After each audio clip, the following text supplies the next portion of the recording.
Hello and welcome back to another video in our channel. In our video today, we are going to do an in-depth tactical analysis on the game between Chelsea and Brighton.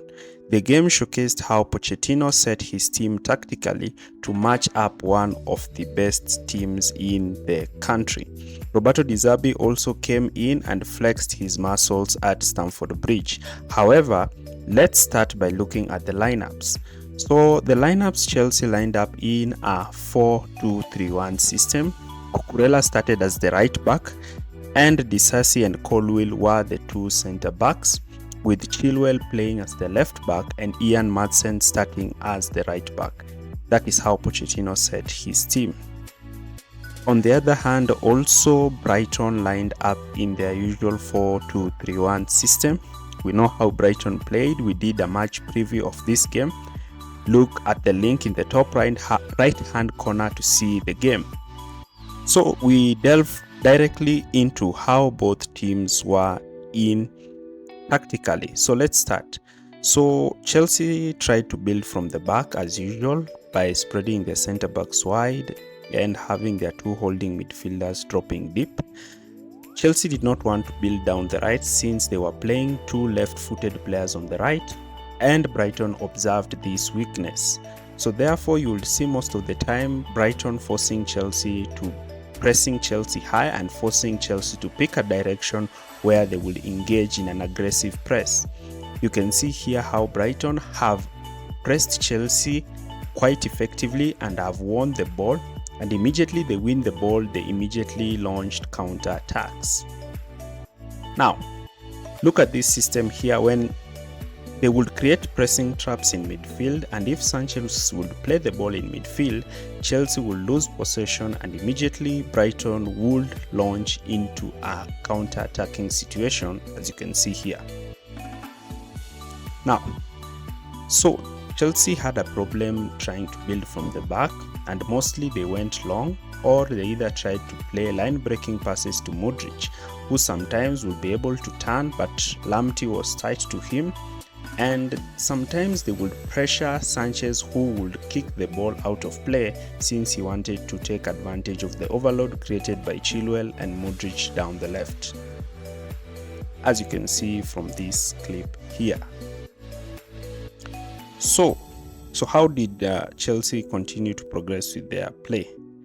So Brighton decided to be pressing Chelsea and winning the ball effectively, so Jackson started to be the one dropping deep, receiving the ball and immediately turning, and this made Chelsea have a lot of players in counter-attacking situations. That's why throughout the game you saw Chelsea having these quick counter-attacking situations, though they didn't capitalize on some chances, especially Nicholas Jackson, who missed some chances. Now let's look at how Brighton were since they had majority of possession. So during their build-up phase, Brighton build up with their usual 4-2-2 system with their centre backs, their full backs wide and deep, and their two holding midfielders. Chelsea, on the other hand, countered this by pressing quite narrow to limit Brighton accessing the middle part of the pitch.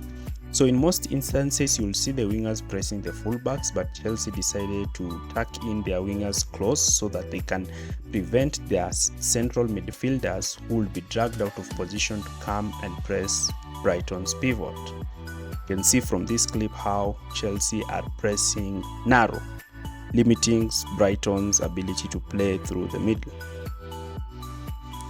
So in this phase, you will see that Chelsea will make Brighton to play the ball first towards one centre back, and the ball will be played towards the touchline where they will engage in a touchline press.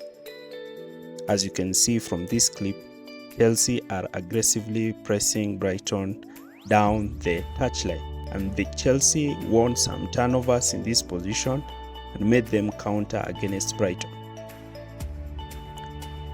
In some instances, we saw these counter-attacks leading to Mitoma going 1v1 against Cucurella.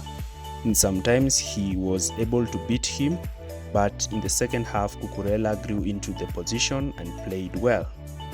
Here you can see that Chelsea also moved into a 4-2-3-1 system with the narrow wingers to compact the space in midfield to prevent Brighton from accessing the midfield with their box-shaped midfield with their two forwards dropping deep.